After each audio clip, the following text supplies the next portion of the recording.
What if I told you that one man became president of the United States for just one day?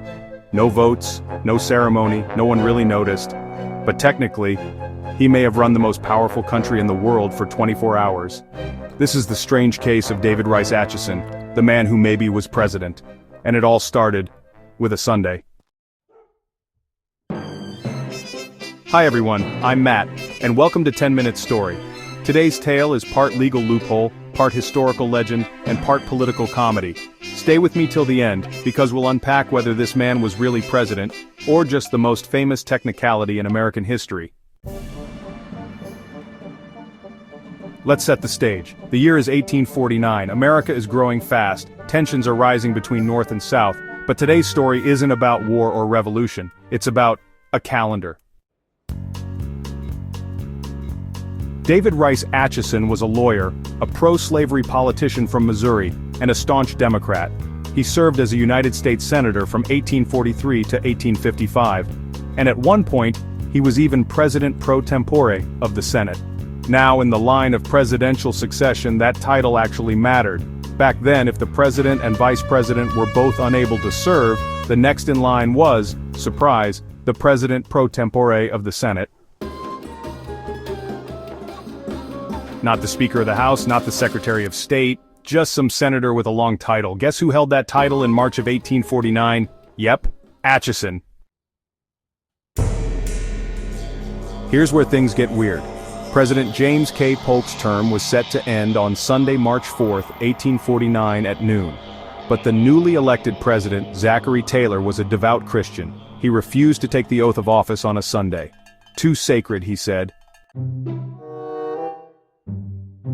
So, he postponed the inauguration to Monday, March 5th.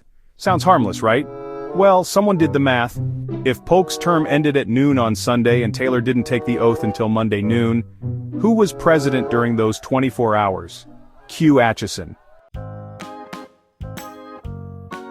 Because as president pro tempore of the Senate, and with no president or vice president technically in office, some believed Atchison became acting president for a single day. Now, if you're wondering how skipping church turned into a presidential loophole, smash that subscribe button, because here at 10 Minute Story, we bring you strange, true tales that turn history on its head. Let's dig into the argument. The Constitution says a president's term ends at noon on the appointed day.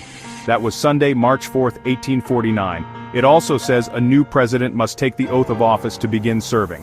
Taylor didn't do that until Monday. So technically, for 24 hours, the United States had no sworn-in president or vice president. According to presidential succession laws of the time, that left one man, David Rice Atchison. Now, did Atchison march into the White House and start making laws? Nope. In fact, according to him, he spent most of that Sunday sleeping. Literally. He once joked, "I never did one official act while I was president, except sleep." Still, the legend grew. Newspapers caught wind. Historians debated.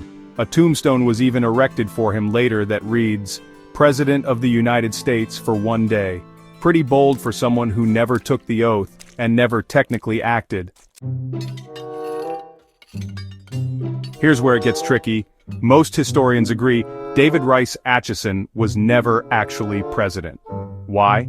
Because under the Constitution, a president must be sworn in before holding office. That applies to elected presidents and those in the line of succession.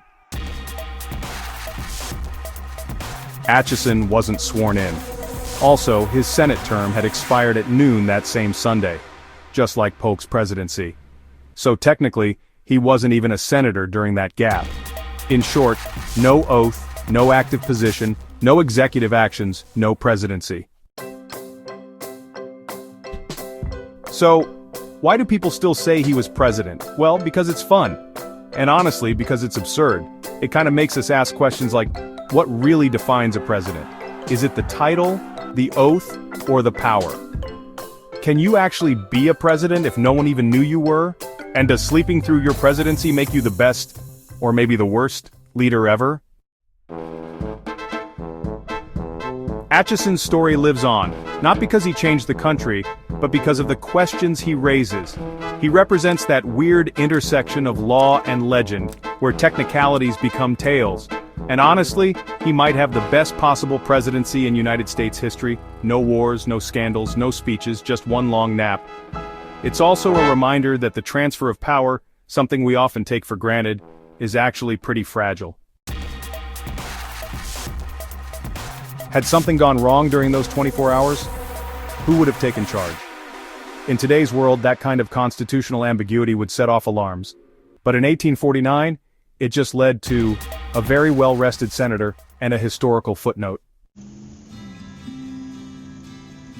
So, was Atchison ever really president? Legally? Probably not.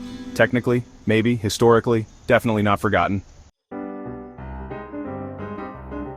But one thing's certain, his story gives us something rare, a presidential mystery where no one got hurt, and the only executive order was a good night's sleep.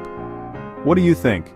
Was Atchison accidentally the 12th president of the United States? Or just a senator caught in the weirdest Sunday in American history? Drop your thoughts in the comments. I'd love to hear what side of the debate you're on. 10-minute story. Every day a new pill of curiosity.